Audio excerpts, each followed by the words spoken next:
And I'll start by explaining about events from the previous Dhardo Rinpoche, that is the 13th Dhardo Rinpoche's life. So the previous Dhardo Rinpoche, my predecessor, the 13th Dhardo Rinpoche, he was born in Tarzendo.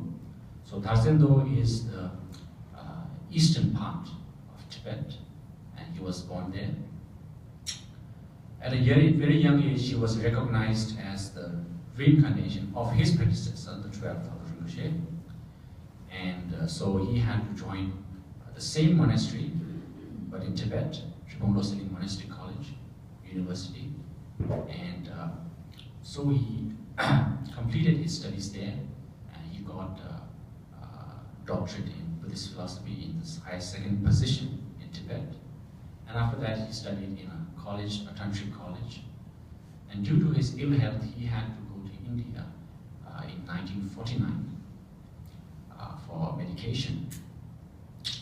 And during that time, he was very popular with the local people because of his simplicity and his teachings on compassion and so forth. And at that time, a Ladakhi Lama, as he was called, from Ladakh, a monk from Ladakh, invited him to be an abbot of his monastery, which is in Bodh Gaya, India, Bihar, in the state of Bihar. And he approached the Tibetan government at that time to let Dhardo Rinpoche take care of the monastery. And so the Tibetan government sent Dhardo Rinpoche to be the abbot of the monastery in Bodh Gaya. And he was abbot of that monastery from 1951 till 1961. And during that time, he tirelessly worked for the financial status of the monastery, and especially helping the pilgrims from all over the world come to visit Bodh Gaya, since Bodh Gaya is the place where Buddha achieved enlightenment. And during that time, he also took charge of a monastery in Darjeeling, and the monastery's name is Gum Yigachuling Monastery. And this monastery was built in 1850 by a Mongolian monk and has a vast history. So the monastery didn't have someone to take charge of the monastery of kindness. So I think that is what the real doctrine is, love and kindness. And I think cherishing that means really taking that into practice, taking that into your lifestyle, using it, utilizing it. So I think that's what cherishing the doctrine means. And living united means, I think that obviously in a Western culture, in an American culture, we have different kind of traditions.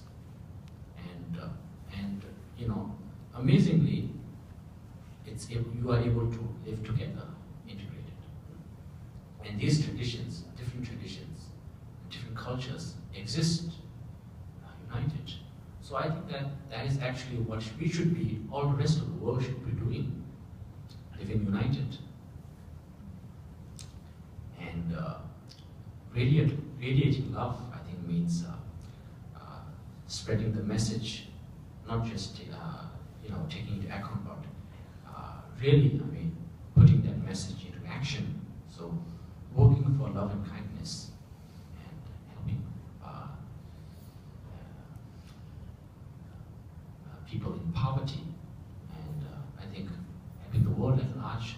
So I think that's what radiating love means. So you see that how the school has really helped promote these messages. I call them special messages. And the Tibetan culture, traditional culture, the Tibetan language, and also Tibetan religion.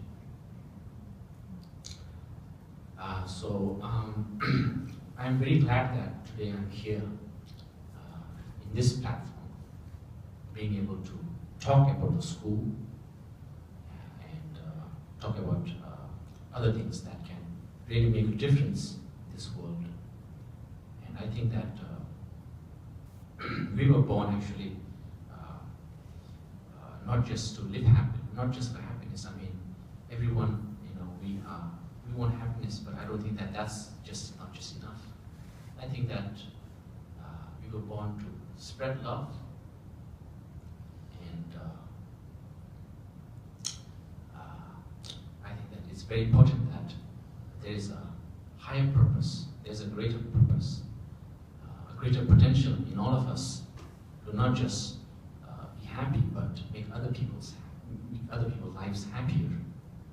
And I would tell you once, there's a small story behind this. And when the current 14th Dalai Lama, he visited the school in 2002, and in that time, he said the school was, he stated the school was, in fact, the oldest Tibetan school in India, and that it had played a part, helped a lot of refugees, and created a lot of, through translating and so on, during the aftermath of the 1959 invasion of China.